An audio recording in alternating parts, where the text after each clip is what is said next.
To everyone else, this is a desk. But to you, it's a launch pad. Your starting block. This ain't a desk. This is opportunity. Switch to Boost Mobile and get the Coach Prime Moto G 5G on us at your local Boost retailer. Moto G 5G on us when you switch with ID verification and new Unlimited Plus or Unlimited Premium plan activation. Taxes extra. All prices, fees, features, functionality, and offers are subject to change without notice. See participating dealers for details. Hey, I'm Ryan Reynolds. Recently, I asked Mint Mobile's legal team if big wireless companies are allowed to raise prices due to inflation. They said yes. And then when I asked if raising prices technically violates those onerous two-year contracts, they said, "What the f*** are you talking about, you insane Hollywood ass?" So to recap, we're cutting the price of Mint Unlimited from $30 a month to just $15 a month. Give it a try at mintmobile.com/switch. $45 upfront payment equivalent to $15 per month. New customers on first 3-month plan only. Taxes and fees extra. Speed slower above 40 gigabytes. See details.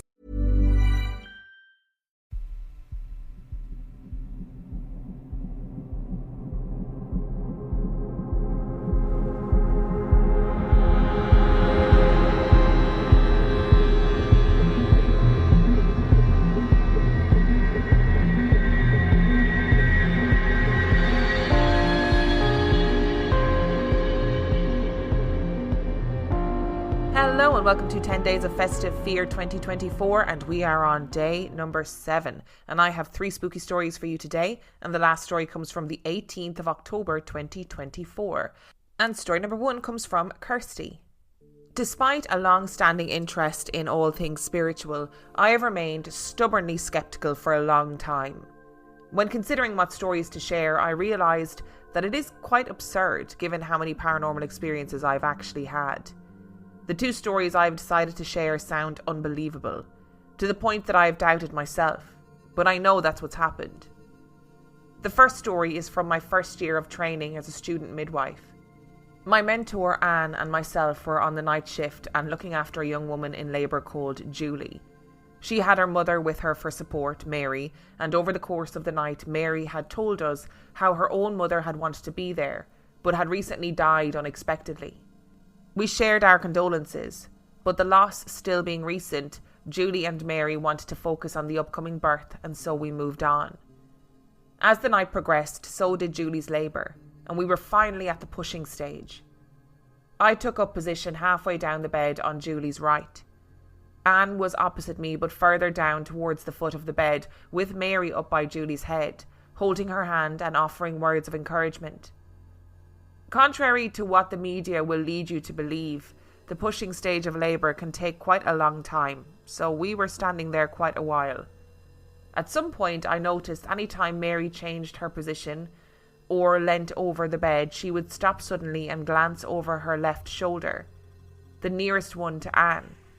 This went on for maybe 5 or 10 minutes before Mary said to Anne, "I'm sorry, I keep feeling like I'm getting in your way." This was despite there being a good foot or 2 between them. "I keep thinking the same thing," replied Anne. Just at that, I saw a shadow silhouette pass the wall behind them. I said as much and they both turned to look at me. A second later, the temperature in the room plunged. And this is the unbelievable Hollywood bit. I swear you could see the condensation from our breath. We all stared wide-eyed as this lasted for a few moments, and then just as suddenly all returned to normal, just in time for Julie's next contraction. There was no option but to get back to the matter at hand, and in time Julie gave birth to a healthy baby. It turns out she was completely oblivious to all these goings-on, as exhausted by labour as she was. Other than Mary making a comment about her mother being there after all, I can't really remember discussing this with anyone present afterwards, but it's made a great story to tell everyone in the break room on the night shift ever since. My second story is a bit more long-winded. When my husband and I moved into our first house together, we didn't have any spooky goings-on until 4 years later, when we were expecting our first baby. For part of those years, we had our best friend living with us whilst he underwent cancer treatment, a battle he had since sadly lost. We also knew that the previous owner of the house, a man genuinely called Mr. Blank, had died suddenly as the house was sold by his son as part of his estate. I like to think our friend was the one responsible for what we experienced, but perhaps it was Mr. Blank. Anyway, my husband's cousin had handed us down a Moses basket, which we stored under the open staircase in the living room until closer to the birth. As far as I'm aware, there is no tragic history linked to this basket, but that is definitely when things started. Our dog George would sit up suddenly like he had heard something and then stare intently for long periods of time at the basket, cocking his head from side to side in that adorable way that dogs do when they're confused. The odd thing was he is a very vocal dog and usually goes wild if he hears something. But no, he would just sit and stare silently. He didn't seem upset, just curious, and then would eventually lie back down again, like whatever it was no longer worth his attention. Closer to my due date, I made space next to our bed and moved the Moses basket up to our bedroom. That didn't stop George staring under the stairs though. If anything, I was glad that meant that I wasn't going to put my precious newborn in a haunted basket. Slip forward to a few weeks after the birth. In those soul-destroying, sleep-deprived early days. It's 3 a.m. and I'm sitting in the living room expressing, my son and husband asleep in our room. I dare anyone to utter the words, "sleep when baby sleeps," within throat-punching distance of a new mum. I'm staring dead-eyed with exhaustion into space when the plastic measuring cup for George's food, which usually lives on the table under aforementioned staircase, comes hurtling across the room to land upright at my feet. Any other time, the mere thought of something like that happening would give me the shivers. But not tonight. Not now when I haven't slept more than 40 minutes straight for weeks on end. Instead, I screamed, "Not tonight, I'm too fucking tired." I got up, picked up the cup, slammed it back on the table, put my things away and stomped off to bed. George stopped staring after that. Seems even our ghost had better sense than to mess with a tired mama. Of note though, we named our son after our friend.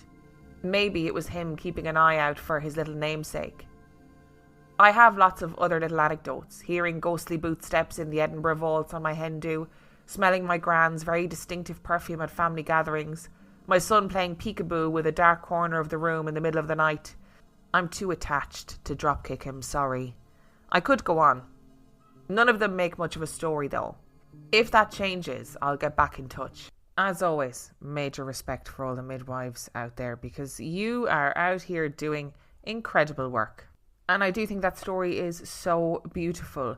Like, of course, grandmother would have loved to have been there for the birth of the baby. And I guess for a lot of people, when they give birth and a person that they love that would have otherwise been really important in both their lives and the life of the new baby, if that person isn't there, it can be a really sad time. And how beautiful is it, even though you've got temperature drop in the room, a bit freaky, like your breath in front of you, also a bit freaky.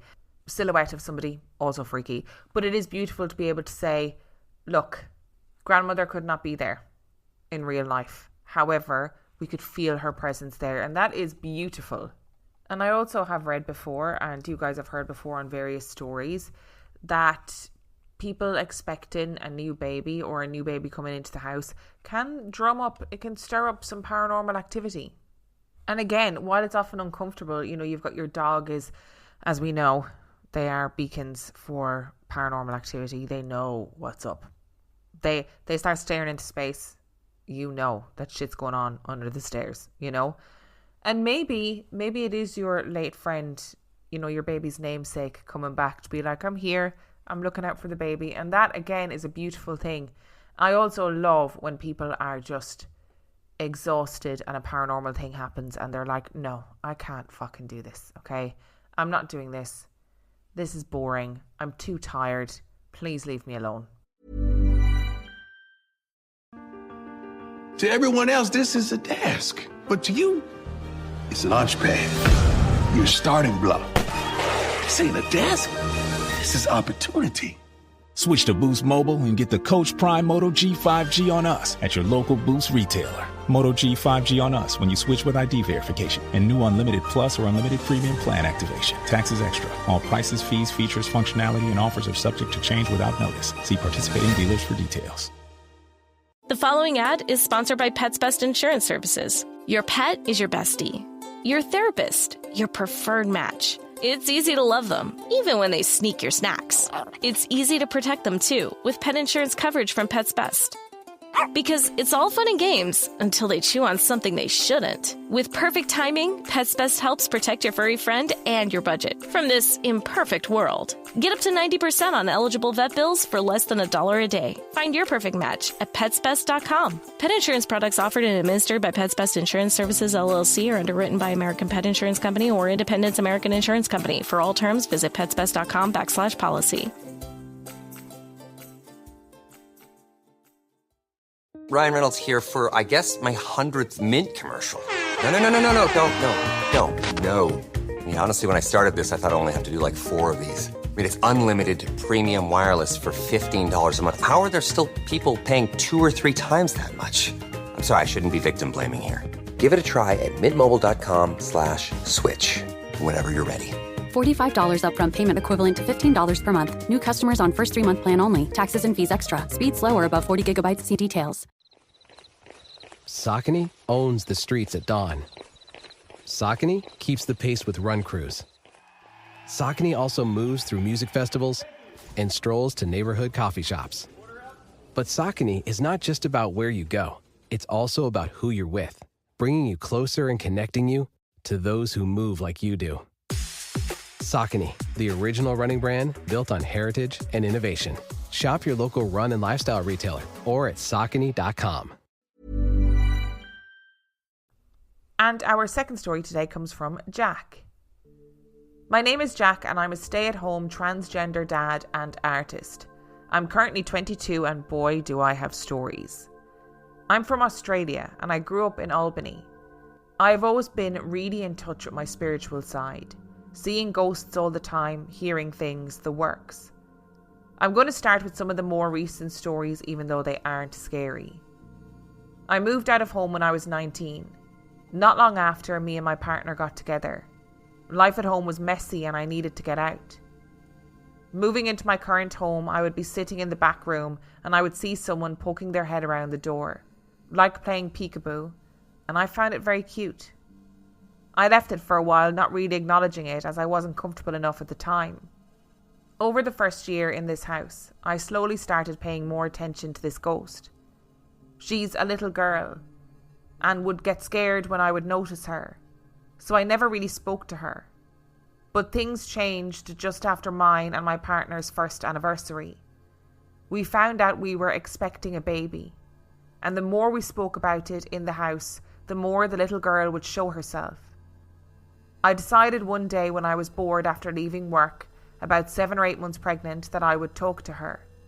I sat on the floor, closed my eyes and focused. I didn't hear anything, but I heard it in my head. And I need to give a trigger warning for child abuse and mental health. Her name is Elizabeth and sadly she had passed in the bath by her mother's hands. She told me her mother wasn't happy and didn't want to have Lizzie anymore, so she let her slip in the bath and let her pass. It was very saddening to me as I struggled so hard with mental health most of my life, and I thought I would get worse once my baby arrived. From that point on, I took her in as my own. She will play with my son's toys, play with him, and he sees her too. If I'm distracted by something and my son needs something, she will tap me so I turn around. She follows me everywhere. I absolutely love her. She might not be here anymore, but I do love her like my own. I wouldn't change having her around, and I've managed to work with her into coming out more. She's out a lot now, doesn't hide when other people are here, plays when my partner is around, and has shown herself to him too. I've taken her in like she was mine from the beginning, and I've shown her as much as I can what a parent should be. I was lucky to not have my depression come back like we all expected, but it hurts my heart to know that's why she passed. I don't blame her mother. I know it's hard, and for her to take that step hurts. I'm just happy that Lizzie is happy now and has a family to love her. Jack, I'm going to say this now, okay? How are you thinking somebody poking their head around the door playing peekaboo is cute? Okay? How are you thinking that's cute? Because I would be grabbing my partner and I would be saying, hey, I would rather live in a shoe than live in this environment at the moment because something is peeking around the door and I'm not having it. So I commend you for your bravery. And again, this is another situation where potentially having somebody that is pregnant in the house encouraged this little entity to come out more. And that story broke my heart. It really, really did break my heart. And I'm really glad, Jack, that you have been able to accept Elizabeth and love her and give her a safe space, because, you know, in life that's really important. So one can only assume that it is the same in death. And our final story today comes from Megan. I clean homes from my work that are vacation homes. In this first story, my mother-in-law was helping me get it ready since it was a new vacation home. I'm upstairs in the master bedroom, cleaning up there, and she is on the main level working in the kitchen. She noticed that the paper towel holder was broken because every time she moved it, some sand would come out of the bottom. So when she finished cleaning that area, she left it alone. 3 separate times, she moved away from the paper towel holder to clean a different section, and each time she came back, there was sand on the counter, but the holder hasn't been touched. She brushes it off because she doesn't want to freak herself out and convinces herself that she must have moved it, and continues to work on the main area. She then moved on to the bathroom. In the bathroom, there was a fan on the ceiling in the shower and it fell off. She called me to help put it back on, and I went back to what I was doing and she continued what she was doing. She finished the bathroom and went into the bedroom next to it to continue cleaning. She then heard the shower fan turn on by itself, and the fan cover falls off again. This happens a total of 3 times. She then tells me, "I think there's a ghost," and tells me what happened to her in the kitchen. I got mad and I yelled at the spirit to stop messing with us, that I wasn't appreciating the jokes, that I had to get this house ready. I said, if you're a nice spirit, you can stay. That's fine, but no more jokes. If you're bad, I will not hesitate to cleanse you out. Nothing else happened for the rest of the day. Sometimes threatening a spirit with cleansing has the desired effect.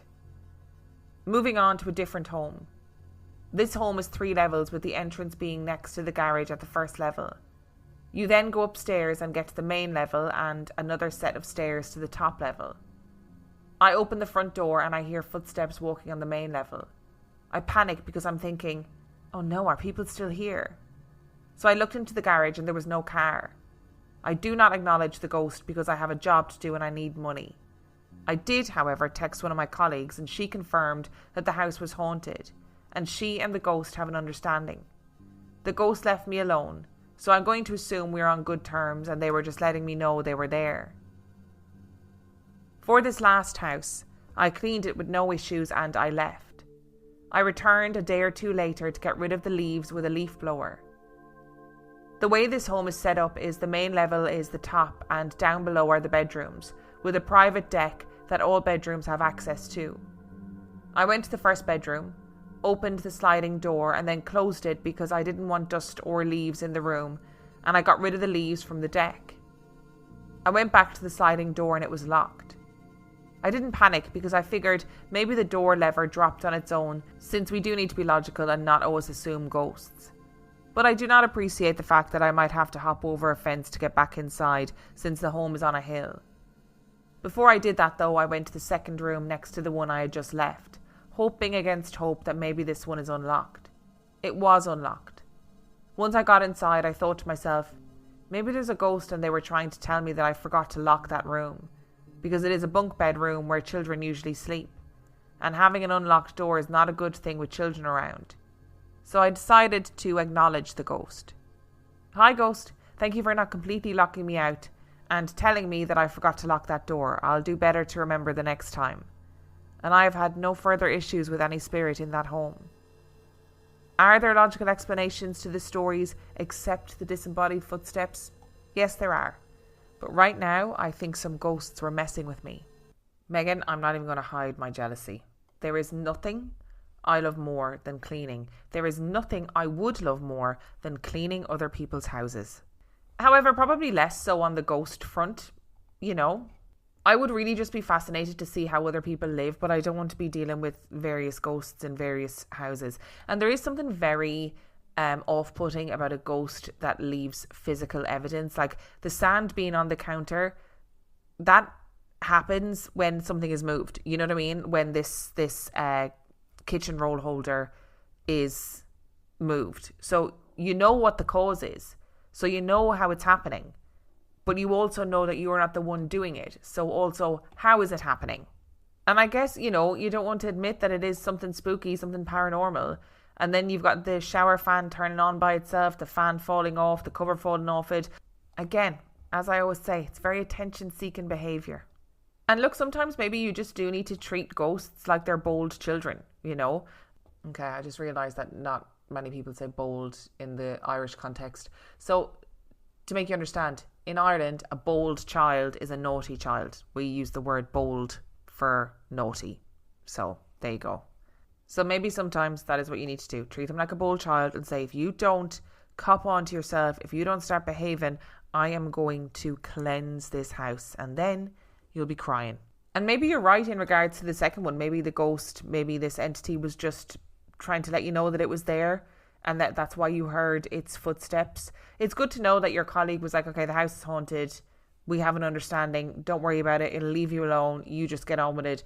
That probably, I would imagine, felt somewhat comforting that it wasn't just you. And I do think you've developed a really good way to manage it. You're freaked out by something and you go, okay, I'm going to acknowledge you.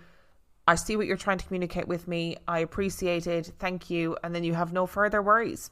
I feel like, Megan, you've cracked the code and we all could learn a thing or two from you. Thank you so much for listening to today's episode. Thank you to Kirstie, Jack and Megan for sending in your stories. Remember, the last story came from the 18th of October 2024. And if you would like to send in your story, you can do so by emailing it to reallifeghoststoriespodcast@gmail.com. You can also check out the website reallifeghoststoriespodcast.com. And if you are desperate for some extra content, you can subscribe to the Patreon. That is patreon.com/reallifeghoststories, where for $5 a month or $2 a month, you get access to heaps of extra content, as well as every single main and mini episode ad-free. And on that note, I shall see you next time. To everyone else, this is a desk. But to you, it's a launch pad. Your starting block. This ain't a desk. This is opportunity. Switch to Boost Mobile and get the Coach Prime Moto G5G on us at your local Boost retailer. Moto G5G on us when you switch with ID verification and new Unlimited Plus or Unlimited Premium plan activation. Taxes extra. All prices, fees, features, functionality, and offers are subject to change without notice. See participating dealers for details.